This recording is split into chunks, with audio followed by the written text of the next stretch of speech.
In this video, I'm going to be talking about inexpensive alternative miniatures for D&D. Now, oh, hold on for a second. Someone's at the door.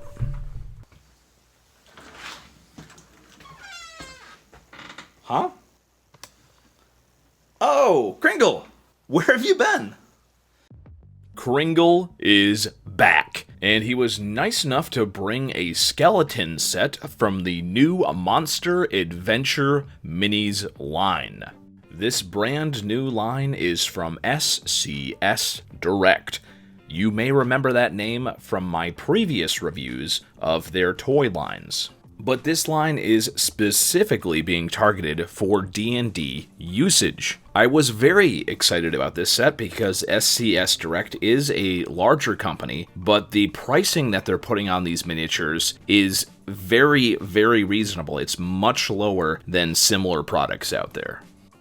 How much lower, you ask? Well, in the larger assortments, you pay about 70 cents per miniature. In this skeleton set, this on Amazon for US shipping was $10 shipped. So each one of these miniatures cost $1.25, but that was shipping included. I would compare these miniatures to Reaper Bones. They have the same feel. I can only assume that these are made from recycled PVC material, similar to the Reaper Bones. They have that same indestructible quality, and frankly, I had to go through the same rigmarole to get them primed and painted properly. More on that very soon. So clearly this is a convenience to have this much of an assortment. You get 4 different sculpts, 2 each in the small pack. They are clearly designed to be in scale with the kind of weird 28mm heroic scale most D&D miniatures are in.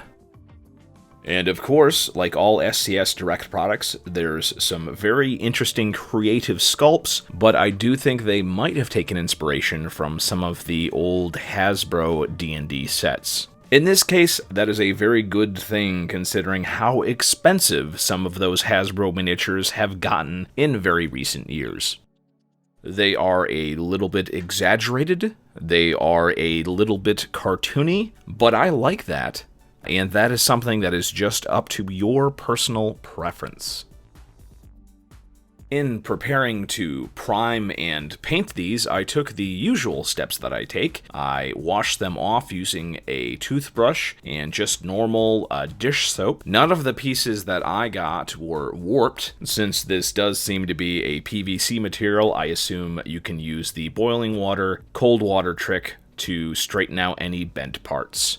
After a thorough rinsing, I moved on to soaking them in 70% rubbing alcohol. This is just a trick that I use to make sure there's absolutely no release agent left on the miniature before priming.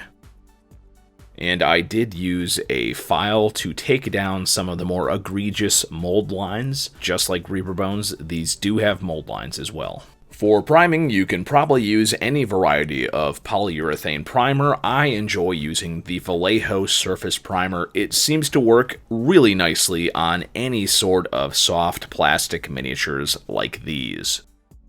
As you can see, I am not using an airbrush. I'm just brushing this on with an art brush and making sure there's no heavy layers. And here we have the finished product. If you want to see the entire video where I took a mere 2 hours to paint up these 8 miniatures, that is in my miniature painting playlist on this channel. Again, I speed painted the heck out of these. I only took 2 hours to paint all 8 of them. The only really fancy thing that I did was I used some of the Citadel technical stuff to create some rust effects on some of these skeletons' weapons. So as you can see, some simple painting techniques and some simple color schemes to differentiate them on the table, and these guys are looking pretty good. And again, they really are in a very good scale for D&D, especially if you use a lot of cheap miniatures and board game miniatures. It's nice to have miniatures that will fit in with multiple kind of scales and whatnot, and the heroic scale in D&D is all over the place anyways. So again, I think these will fit in to my table very well, and you'll just have to make the call whether or not they will fit in on your table. But as you look at some comparison shots, I think these have some very goofy, kind of old school retro designs mixed in with some newish looking stuff. It's very nice. The people that do the sculpts for SCS are really doing a fantastic job.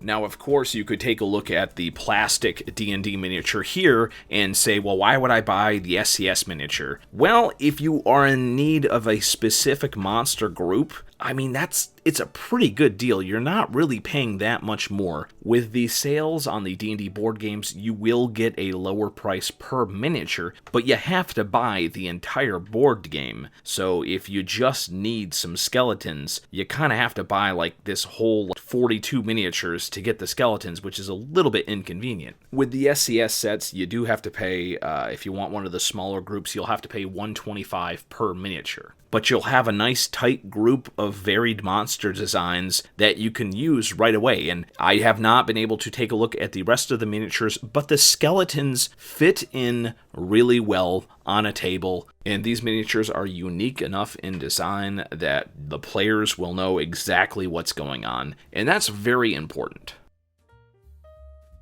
I hope you enjoyed watching this review of the latest independent D&D alternative miniature line from SCS Direct. This is the Monster Adventure Miniatures. Apparently SCS is also going to be releasing a terrain line, which interests me greatly. Terrain is one of those things that it does take time to craft yourself. It's convenient to have little modular terrain pieces. I really think SCS has put out some creative stuff in the past, and I can't wait to see what they're going to do with this line. Honestly, I feel like we are in a new age of alternative D&D terrain and miniatures. There are so many companies out there that are producing amazing things. There are like 3 new companies on Amazon right now that are selling out of these miniatures that they are selling, and that's amazing. I love that so much. More choice, more inexpensive choices for players. It just really makes me happy to see the hobby grow in new and interesting ways like this. It's like we're going into yet another golden age of D&D. You look at the old Dragon magazines where half the ads were for alternative miniatures for D&D and stuff like that, and I'm so happy that we're returning to that age. I hope to do a lot more reviews of cheap alternative miniatures from these companies that are entering the market. It's a very exciting time, and I'm very happy to be here sharing this stuff with you guys. Please remember to like and subscribe if you enjoy these videos, and take a look at the Amazon links in the description for this new product set.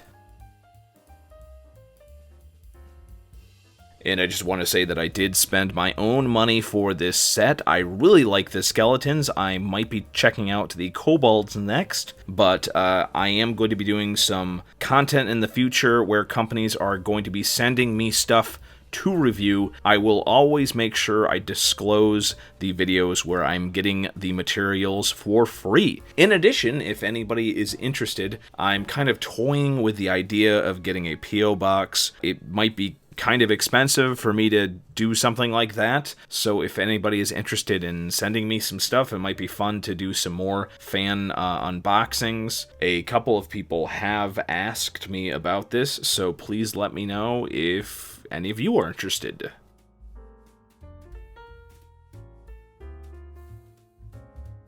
Hey Kringle, I just want to say that I wasn't going to maybe use you as much anymore because of Copa. But, frankly, you're the best puppet, and I'm going to continue using you in my videos. Because you're the best. No. You're the best puppet.